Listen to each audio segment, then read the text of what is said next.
නවගත් එකම වැවුතාවුල්ලේ මේ කර්කශ හුළඟත් එක්කලා මගේ අතේ තියෙනවා ස්මාර්ට් ෆෝන් එක. ස්මාර්ට් ෆෝන් එකේ කවි කියවන මට මීට කාලෙකට පෙර කියවපු කවියක් මගේ හදවතේ වතුලෙම රැඳිලා තියෙනවා. මේ කවිය. දරාගත නොහැකි තැනදිත් hina වෙන්න. කඳුළු බිඳුවකටවත් එපා ඇස්වල ඉඩ දෙන්න. දැනෙන දුක එකතු කර සිනහවෙන් සඟවන්න. හදවත ගලක් බව මවල හරි පෙන්වන්න. එතකොට පුළුවන් දවසක ඉගෙන ගන්න. සතුට නැති ලෝකෙක වුණත් කඳුළු අතරින් hina වෙන්න. සතුට නැති ලෝකෙක වුණත් කඳුළු අතරින් hina වෙන්න. මේ කවිය යටින් ලියලා තියෙනවා රචකයා විදිහට බුද්ධ හිමි කියලා. උන්වහන්සේ මගේ ජීවිතේ වගේම කවි කියවන අපේ ජීවිතවල බොහෝ දෙනෙකුගේ ජීවිතේ කවි ලියන කෙනෙක්. අපේ හැමදෙරෝනේ අවසරයි. අපේ හැමදෙරෝනේ මම අර කිව්වා වගේ ඔබ වහන්සේගේ නිර්මාණ යටතේ ලියවෙනවා බුද්ධ හිමි කියලා නමක්. අද ඔබ වහන්සේගේ නම කුලයන් කුලමේ විමල බුද්ධ. විමල බුද්ධ හිමි බුද්ධ හිමි බවට පරිවර්තනය වෙන්නේ කොහොමද? ඇත්තටම අයියා විශේෂයක් නැහැ. මොකද මම මුල් කාලේ ඉඳන්ම කවි ලියන්න යොමු වුණේ මුහුණු පොතේ. ඉතින් ඒ නිසා දිග නම පාවිච්චි කරනවට වඩා ලේසි කියලා හිතුණා. මගේම විමල බුද්ධ කියන එකේ බුද්ධ හිමි කියන කොටස පාවිච්චි කරන එක. එහෙමයි විමල බුද්ධ හිමි බුද්ධ හිමි. එහෙමයි බුද්ධ හිමි. දැන් අපේ හැමදෙරෝනේ එතකොට මට ඊළඟට තියෙන කාරණාව ටිකක් සමාජීය කාරණාවක්. අපි කවි ලියන අය අපි කියන කුලකට දාගත්තොත් කවියෝ කියන ගොඩේ ඉන්නවා තරුණ අය ඉන්නවා. වැඩිහිටි අය ඉන්නවා. පුංචි පුංචි අයත් ලියනවා. එහෙම විවිධ උපකුලකයන් කිහිපයක් අපිට කවියා කියන කුලකයේ ඇතුලේ ඉන්නවා. ඒ අතරේ ටිකක් විතර වෙනස් උපකුලකයක් තමයි ස්වාමීන් වහන්සේ කෙනෙක්. එහෙම නැත්නම් අපි ගිහි පැවිදි විදියට ගත්තොත් පැවිදි කෙනෙක් කවි ලියනවා කියන එක. මේක ටිකක් සමාජයේ මෑතක ටිකක් වැඩියෙන් කතා වෙන කාරණාවක්. මම හිතන්නේ ඔබත් ඒ කාරණාව සමහර තැන්වලදී විමසනවා ඇති. මම කැමති අදාළ තැනදී අදාළ කෙනා විදියට ඔබ වහන්සේගෙන් මේ ගැන ඔබ වහන්සේගේ අදහස නිසා. ඇත්තටම ගත්තොත් අයියා ඔයා කිව්වා වගේ කවියා කියන කුලකයේ ඇතුලේ අර බාල මහලු ඒ වගේම විවිධ විදිහේ සමාජ කොටස් වල අය ඒ කුලකයේ ඇතුලේ ඉන්නවා. එතකොට භික්ෂුව කියන චරිතය එතනදී විශේෂ වෙනවා. මොකද අනිත් සමාජ තලයන්ගෙන් වෙනස්ම වෙච්ච සමාජ තලයක ජීවත් වෙනවා.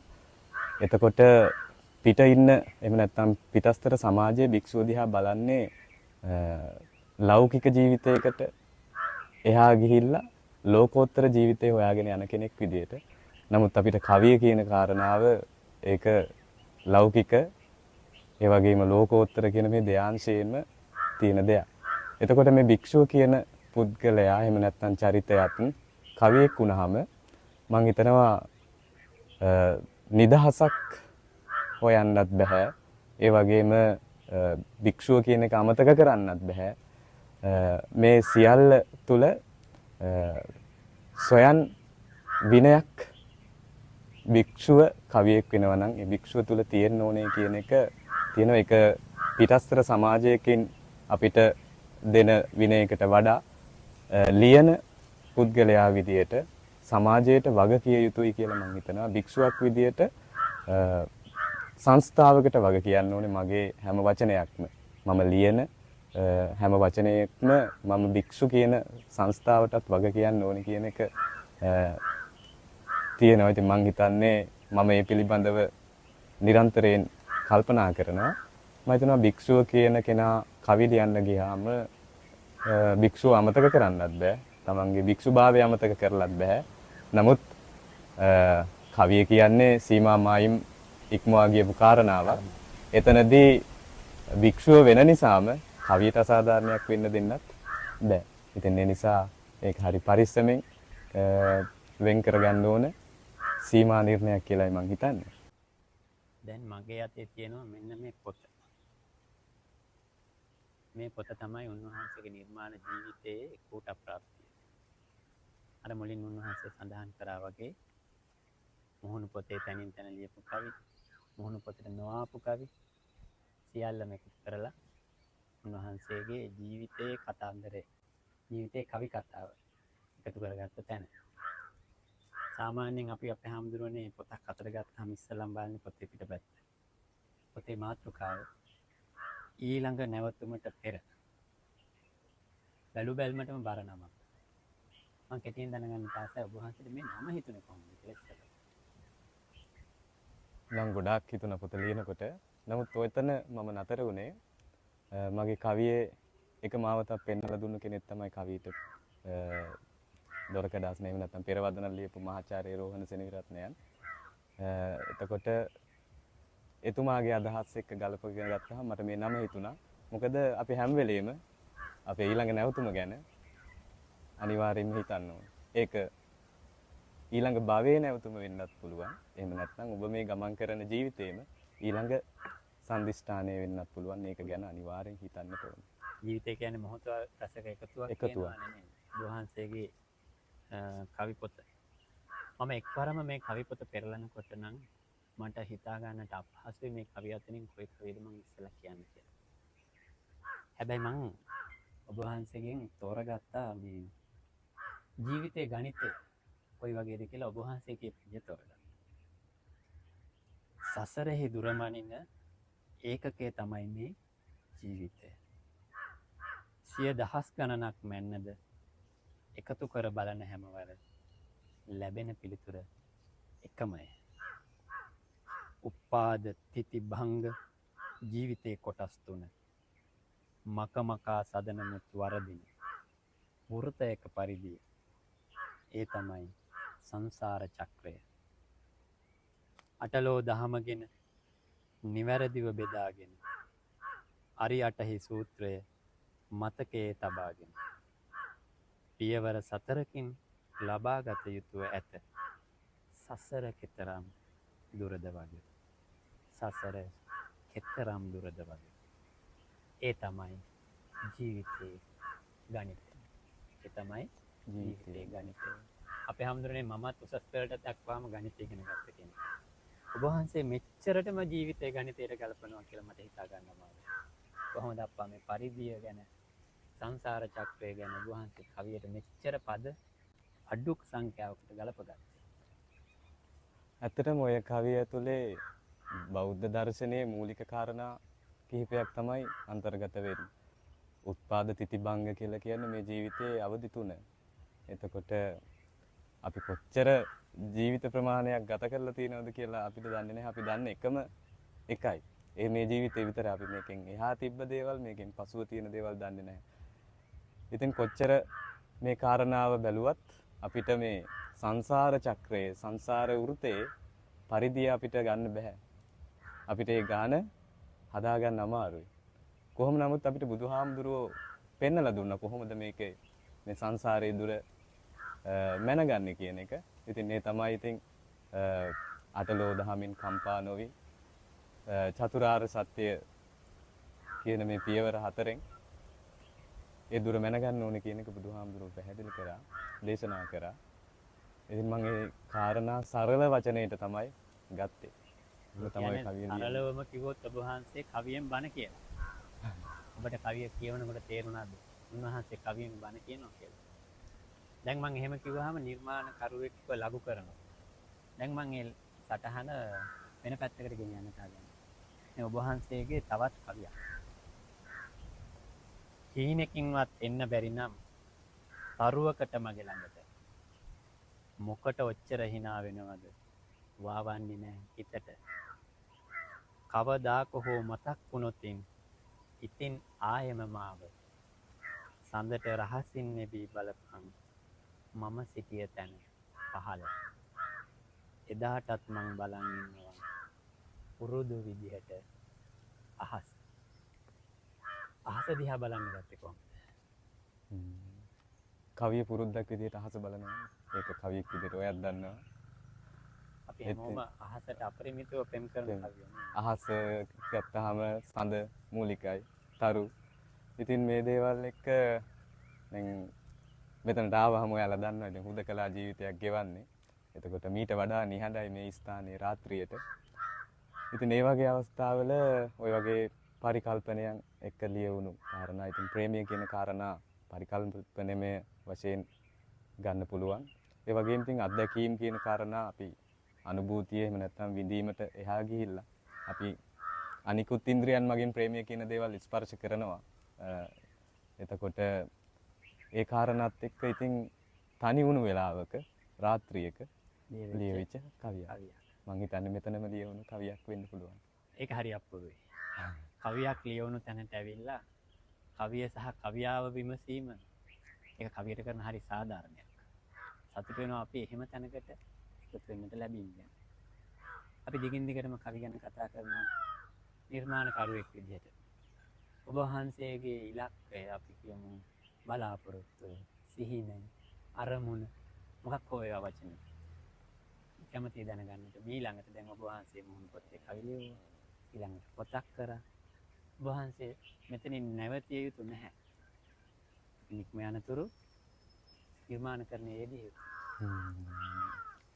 ඇත්තට මං පොතෙත් සඳහන් කරලා තියෙන කාරණාවක් තමයි මම කවි ලියන්නේ මං වෙනුවෙන් කියන එක.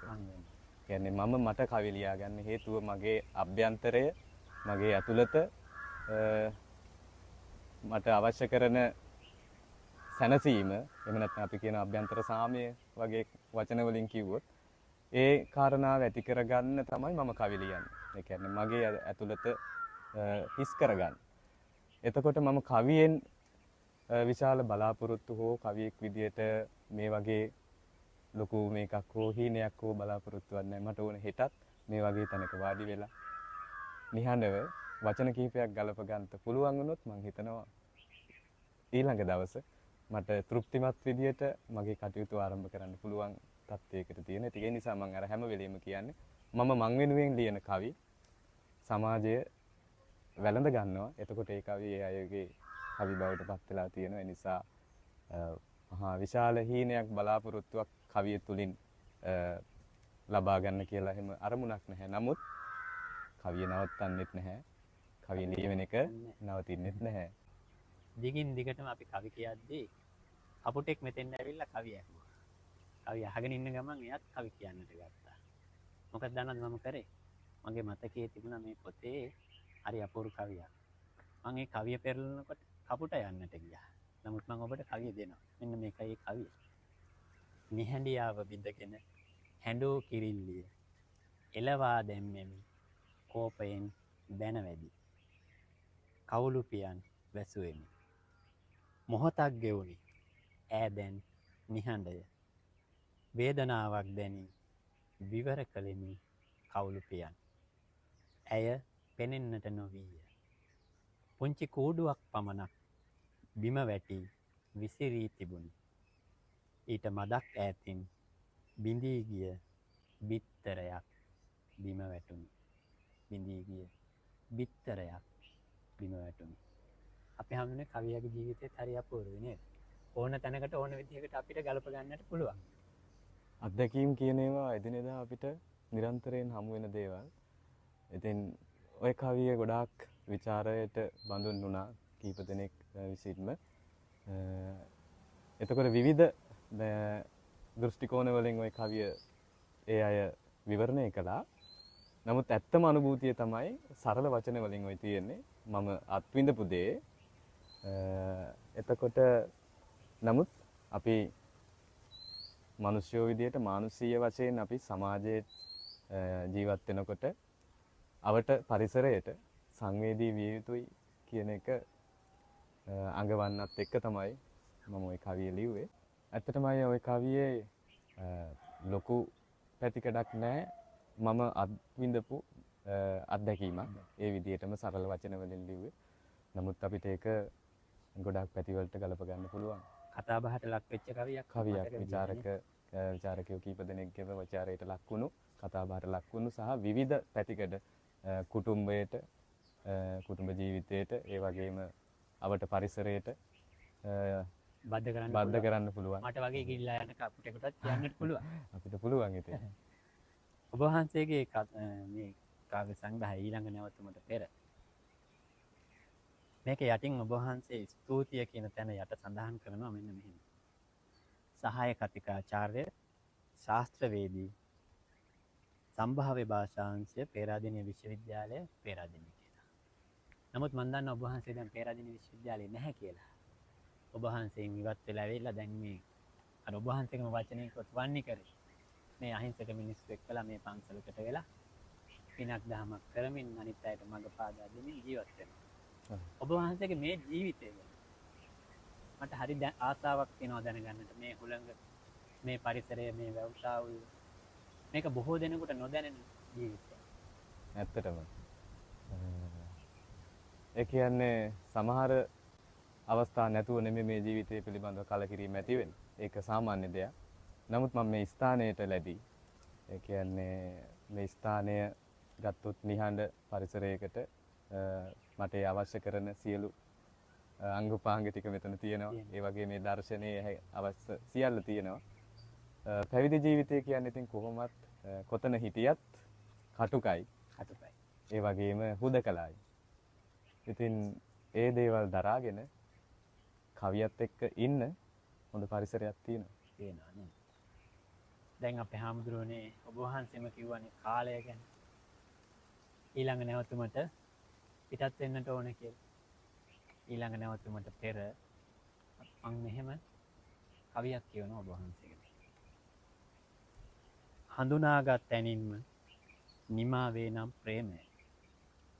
මොනතරම් රිදෙව්වත් අදයි ඒකට හොඳම කාලය. උපන්නොත් නම් බැඳීමක් කොහොමටත් උරුමය. මොනතරම් දුර ගියත් වෙන්වීම නිසැකය.